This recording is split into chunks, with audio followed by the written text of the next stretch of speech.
नमस्कार, मैं हूं देवेंद्र सिंह। इंडिया डेली के रीजनल डिबेट में आपका स्वागत है। आज चर्चा रोजगार की। जी हां, पिछली कांग्रेस सरकार पिछले 5 साल में कितने रोजगार दिया और वर्तमान में 2 साल सरकार को, भजनलाल सरकार को हो चुके हैं, उनकी ओर से कितना रोजगार दिया गया, उसको लेकर बीजेपी और कांग्रेस के प्रतिनिधि जो है हमारे साथ मौजूद रहेंगे। बीजेपी की मनीषा सिंह जो है इस वक्त हमारे साथ में है, कांग्रेस की योगिता जी भी हमारे साथ जल्द जुड़ेंगी।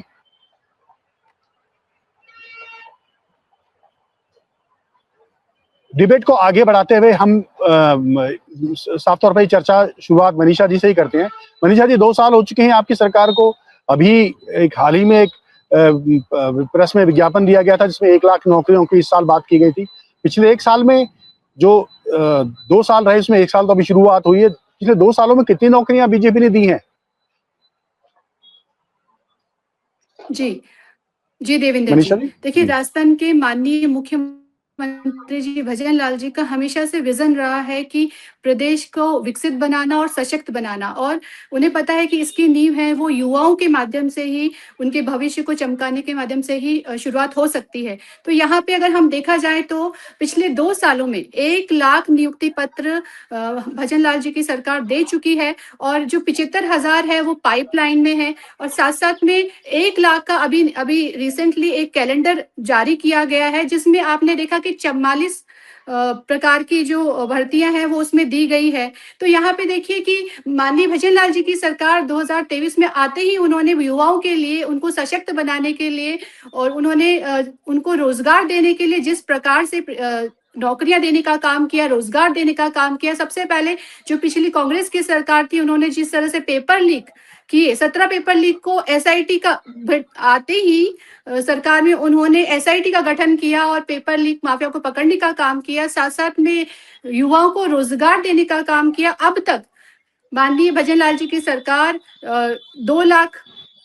1,75,000 नौकरियां दे चुकी है, कि 1 लाख नियुक्ति पत्र दिए जा चुके हैं, 75,000 पाइपलाइन में है और 1 लाख का कैलेंडर जारी हुआ है। और उसी ठीक में है, ठीक है, अगर हम ठीक है, कांग्रेस ठीक की ठीक बात करें तो उन्होंने 5 साल में हाल ही में आंकड़े जारी हुए हैं कि 2,13,000 से ज्यादा नौकरियां नहीं दी है।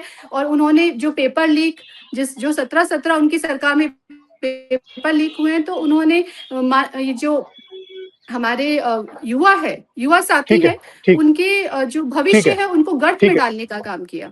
ठीक ठीक ठीक है। पर मनीषा जी, अब जब आपकी सरकार ने 1 लाख लोगों को नौकरी दी है, 75,000 अभी पाइपलाइन में है जिनको नौकरी दिया नहीं, 1 लाख की घोषणा इस साल की है। लेकिन जो संविदा कर्मी हैं वो आंदोलन किए हुए हैं, कर्मचारियों की जो मांग है, विभिन्न वेतन से जुड़ी हुई वो मांग किए हुए हैं।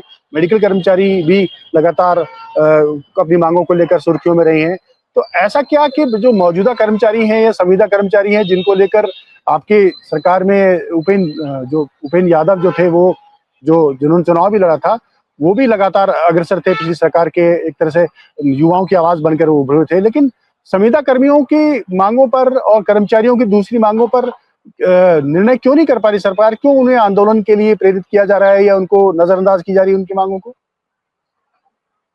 देखिए देवेंद्र जी, बिल्कुल नज़रअंदाज नहीं किया जा रहा है। यहाँ पे जो हमारी भारतीय जनता पार्टी की सरकार, वो हमेशा से उन्होंने सभी का ध्यान रखा है, चाहे कर्मचारी वर्ग हो, चाहे युवा वर्ग हो, चाहे महिला वर्ग हो, चाहे किसान वर्ग हो, सभी का ध्यान रखने का काम किया है। और यहाँ पे अगर देखा जाए कि उनके उनके उस पर कार्रवाई की जा रही है, नौकरियां दी जा रही है। आप अगर इसमें देखेंगे, इसमें चतुर्थ श्रेणी की भर्तियां जो 75,000 की बात कर रही हूँ मैं, उसमें 53,750 तो चतुर्थ श्रेणी है। साथ साथ में उसमें एनएचएम की भर्तियां हो गई, पटवारी की भर्तियां हो गई, वाहन चालक की भर्तियां हैं, परिचालक की भर्तियां हैं, एलएसए के साथ साथ में कई ऐसी भर्तियां हैं जो आ रही हैं। तो निश्चित तौर पे मैं कहती हूँ कि उसमें जो इनके कर्मचारी वर्ग हो, चाहे किसी भी वर्ग हो, उन सभी वर्गों को साधने का काम किया है। ठीक है, उनको निश्चित ठीक है, तौर पे ठीक है।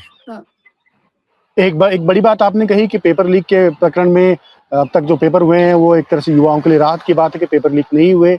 लेकिन जो बड़े मगरमच्छ जिन्होंने युवाओं का सपना तोड़ा था, जिनके दम पर बीजेपी कहीं न कहीं गाँव देहात से और शहरों में भी एक विश्वास के तौर पर मोदी जी ने जो कहा था कि पेपर लीक के प्रकरण में जो है वो तेजी लाई जाएगी, और खुद मुख्यमंत्री भजनलाल कह चुके हैं कि मगरमच्छों को नहीं छोड़ा जाएगा।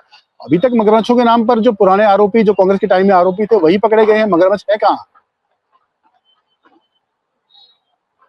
देखिए देवेंद्र जी, हमारी जो सरकार है उसमें 250 से अधिक भर्तियां हो चुकी है, लेकिन एक भी पेपर लीक का मामला नहीं आया सामने। लेकिन जो पिछले सरकार के जो पेपर लीक के मामले थे वो बहुत ज्यादा आए। एसआईटी के गठन के तौर पे यहाँ पे आपने देखा कि 200 से अधिक जो अपराधी माफिया जो कहते हैं ना मगरमच्छ पकड़े गए। लेकिन जहाँ पे देखा जा रहा है कि जो जो सरकार में थे, जो सरकार में रह के उनके काम कर रहे थे, उनके पीछे जिन जिन पेपर लीक माफियाओं का हाथ था, मैं तो कहूंगी कि उन्होंने हमेशा मतलब जो हमारे जितने भी पेपर लीक्स हुए हैं उन्हें आपने देखा होगा कि जो कांग्रेस सरकार के इर्द गिर्द घूमने वाले, जो कांग्रेस सरकार के साथ मंत्री जी के साथ में रहने वाले, मुख्यमंत्री के साथ में वाले वही लोग थे। उनको पकड़ने का काम किया और उनको जेल में डालने का काम नहीं, किया लेकिन है। और मनीषा यहाँ पे जी अभी मगरमच्छ देखते कौन हैं है? अगर हम मगरमच्छ कौन बाकी है? मगरमच्छ कौन बाकी है जिनको लेकर बार बार मुख्यमंत्री जी इशारा कर रहे हैं, बार बार बीजेपी के लीडर्स इशारा कर रहे हैं? तो ऐसी क्या मजबूरी है बीजेपी की, वो मगरमच्छों को पकड़ नहीं पा रही है? जो मौजूदा, जो पहले से कांग्रेस के जमाने के आरोपी हैं या जो डमी कैंडिडेट जिन्होंने बैठाए हैं, उन्हीं के ऊपर कार्रवाई कर रही है। मगरमच्छों का नाम नहीं आ रहा है, मगरमच्छों को बख्शा जा रहा है या मगरमच्छों के ऊपर नजरअंदाज किया जा रहा है? देखिए, जो एसआईटी की टीम है वो निश्चित तौर पे उनको पकड़ने का काम कर रही है। और आपने देखा जिन्होंने काफी लोग पकड़े जा चुके हैं, जिन्होंने पेपर को लीक करने का काम किया। जो हमारे जो राजस्थान के भविष्य है, युवा साथी है, उनके भविष्य को खत्म करने का काम किया था, तो उनको पकड़ा जा चुका है। और एसआईटी की टीम है वो आगे से आगे पकड़ ही रही है। अभी उनकी कार्रवाई चल रही है, अभी खत्म नहीं हुई है। तो निश्चित तौर पे जो लोग हैं, जो बड़े बड़े मगरमच्छ है, जो लोग हैं वो सामने जरूर आएंगे। उनको एसआईटी बिल्कुल जो टीम है वो उनको पकड़ने का काम करेगी और उनको निश्चित तौर पे सजा मिलेगी। जो उन्होंने भविष्य को, जो हमारे युवा है, साथी है, उनके भविष्य के साथ खिलवाड़ करने का काम किया है, तो उनको जरूर सजा देगी भारतीय जनता बिल्कुल। पार्टी की सरकार। बीजेपी का जो नया चेहरा है, आज नए राष्ट्रीय अध्यक्ष ने भी ज्वाइन किया है और जी युवाओं की तरफ उनकी उम्मीद बहुत ज्यादा है। 70% की ज्यादा पद जो है वो युवाओं को देने की बात कर रहे हैं।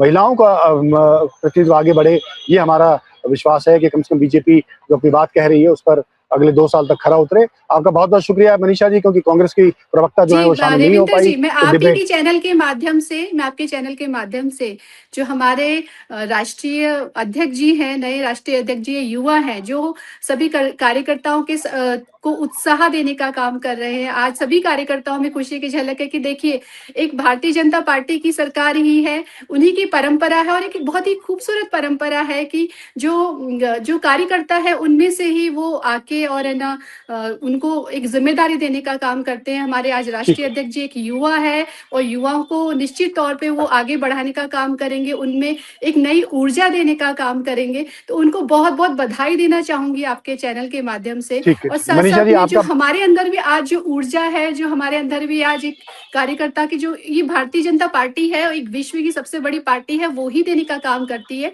ना कि जो कुटुंब कबीले वाली पार्टियां हैं। उन्होंने कभी नहीं सोचा होगा, लेकिन देखिए ठीक है। आज ठीक। एक जो पार्टी है मनीषा उसने जी, ये जो काम किया मेरे है पास उसके तौर पे मैं बहुत मेरे बहुत पास बधाई और मनीषा शुभकामनाएं जी, मेरे देती हूँ। पास, हाँ जी बिल्कुल, बहुत बहुत शुक्रिया मनीषा जी आपका। तो फिर हम अगली बार फिर एक नई डिबेट में नए विषय के साथ, नए गेस्ट के साथ शामिल होंगे। तब तक के लिए देखते रहिए आप इंडिया डेली डिजिटल। जी, धन्यवाद।